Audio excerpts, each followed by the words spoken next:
दिलों पर राज करने वाली हर इवेंट की शान और सबकी ही फेवरेट मिठाई रसमलाई। तो लाई हूँ मैं आज आपके लिए ज़बरदस्त किस्म की रसमलाई की ऐसी रेसिपी जो मक्खन जैसी मुलायम, सॉफ्ट, जालीदार और स्पॉन्जी है। मुंह में जाते ही ये घुल जाए। और बनाने में टाइम कितना लगता है? सिर्फ और सिर्फ 10 मिनट। ना गैस चलाने की ज़रूरत, ना ही इसको कुक करना, बनाने में भी सिर्फ 10 मिनट। तो स्टार्ट करते हैं। अस्सलाम वालेकुम, मैं हूँ वहा। Welcome to Sammy foods. हंसते रहें, मुस्कुराते रहें और मज़े मज़े के खाने बनाते रहें। तो डियर व्यूवर्स, सैमी फूड्स में हमेशा की तरह आज भी बन रही है बहुत यूनिक और सिंपल सी रेसिपी, जिसको बनाना बहुत आसान और खाने में बेहद मज़ेदार। तो फिर देर किस बात की, जल्दी से इसे बनाना स्टार्ट करते हैं।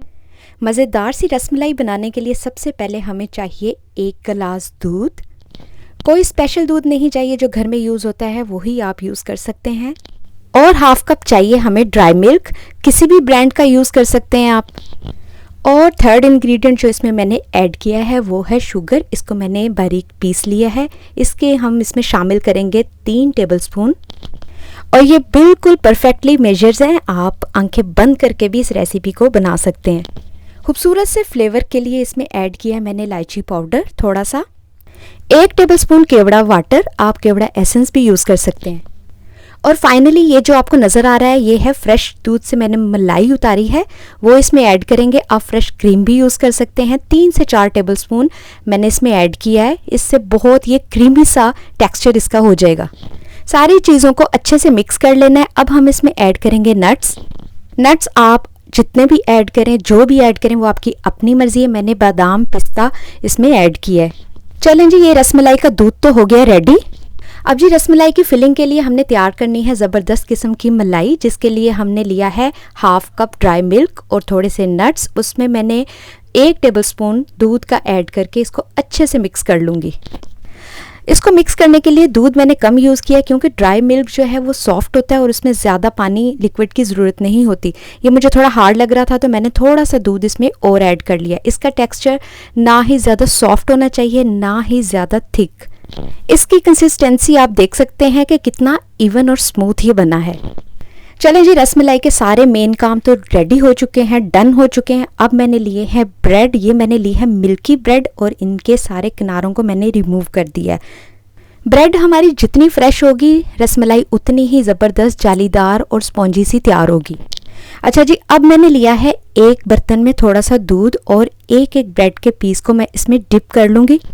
दोनों तरफ से इसको डैप करके मैंने हल्के हाथ से इसको स्क्वीज़ कर लिया। अब जो हमने मलाई तैयार की थी उसका हाफ टेबल स्पून मैंने इसमें रखा है। चारों कॉर्नर्स को पकड़ के अच्छी तरह से मैंने इसको एक पोटली की शक्ल दे दी है। अब हम इसको राउंड थोड़ा सा सर्कल में इसको घुमा के एक रसमलाई की शक्ल दे देंगे। एक पेड़े की शक्ल में ये आ जाएगा। इसी तरह से हमने सारे पेड़े तैयार कर लेने हैं। हमारी इंस्टेंट सी ज़बरदस्त सी रसमलाई के पेड़े सारे तैयार हो चुके हैं। अब जो दूध मैंने शुरू में बनाया था वो एक चम्मच के साथ मैं इनके ऊपर जो है वो डाल दूंगी।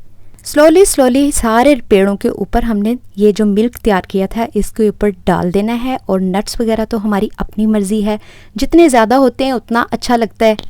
आपने देखा कितनी सिंपल और आसान ये रेसिपी है। जो बिगनर्स हैं, जो अपने कुछ नया करना चाहते हैं, मीठा बनाना चाहते हैं और सबको इम्प्रेस करना चाहते हैं, उनके लिए तो ये ज़बरदस्त किस्म की रेसिपी है। आप ये बनाएं और अपने घर वालों को खिलाएं, सब आपकी तारीफ़ करेंगे। और देखा आपने कि ना मैंने इसको किसी किस्म का कुक किया है, ना ही हमें गैस की ज़रूरत पड़ी है। इसको मैंने जस्ट 10 मिनट में इसको कंप्लीट कर लिया है। किसी भी एंगल से, ना खाने में ना ही ये देखने में, बाज़ार वाली जो रसमलाई हम खाते हैं उससे किसी तौर पे ये कम नहीं है। इसको बनाएं, खुद खाएं, अपने घर वालों को खिलाएं और इन्जॉय करें। दुआओं में मुझे भी याद रखिएगा। अपना बहुत सारा ख्याल रखिएगा। फिर मिलते हैं किसी और रेसिपी में। अल्लाह हाफिज़।